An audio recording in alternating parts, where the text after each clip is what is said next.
ప్రభువును ప్రియ రక్షకుడైన యేసుక్రీస్తు వారి యొక్క శ్రేష్టమైన నామములో మీ అందరికీ కూడా ప్రత్యేకమైన వందనాలు, శుభాలు తెలియజేస్తూ ఉన్నాం. బాగున్నారా ప్రియమైన బిడ్డలారా?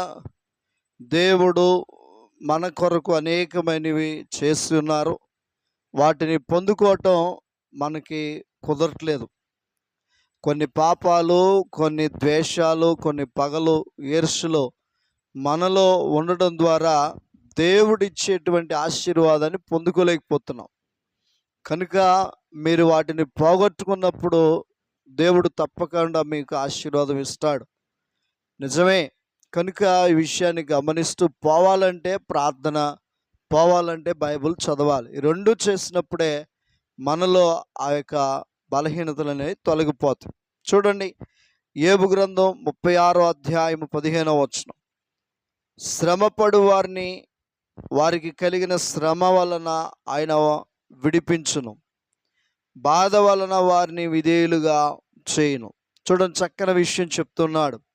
శ్రమపడు వారిని వారికి కలిగిన శ్రమ వలన ఆయన విడిపించును.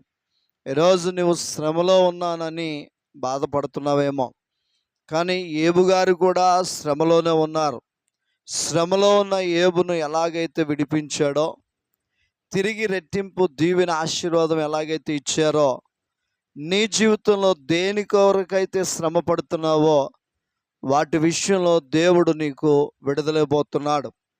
కనుక యోబు కంటే శ్రమేం కాదు నీది.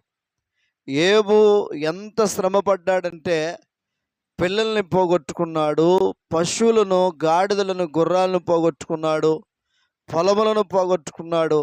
చివరికి తన శరీరం రోగముతో ఉంది. అంత భయంకరమైన శ్రమలు. దాని నుండే దేవుడు విడిపించాడు. నిన్ను కూడా విడిపిస్తాడు. ధైర్యంగా ఉండాలి. ఉన్నవారికి దేవుడు కార్యం చేస్తాడు. కింద వచ్చును మరలా అంటాడు, బాధ వలన వారిని విధేయులుగా చేయను.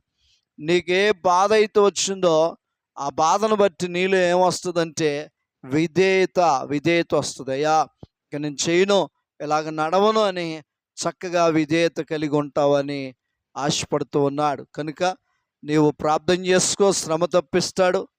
నీకున్న బాధల వల్ల నువ్వు విధేయుడిగా మార్చబడాలని కోరుతూ ప్రార్థన చేసుకుందాం. దేవుడి మాటలు దీవించునుగాక. పరిశుద్ధుడా, ప్రేమ కలిగిన దేవా, ఈ యొక్క ఉదయకాల సమయంలో అనుదిన ప్రార్థన కార్యక్రమంలో విన్న వర్తమానాన్ని బట్టి యోబు కంటే శ్రమలు మాకేం రాలేదు. ఒకవేళ వచ్చినా కూడా తీసివేయగలిగిన సమర్థుడు కనుక మా శ్రమలను తీసివేసి మా బాధల వల్ల మాకు విధేయత నేర్పించి కృప చూపించి వెళుతున్న ప్రయాణాలు, ప్రార్థనలు సమస్తం మీ చేతులకు అప్పగిస్తూ యేసు క్రీస్తు వారి ప్రశస్తమైన నామములో ఈ మనవులన్నీ అడిగి పొందినాము తండ్రి. Amen. God bless you. Thank you all. అందరికి వందనాలు.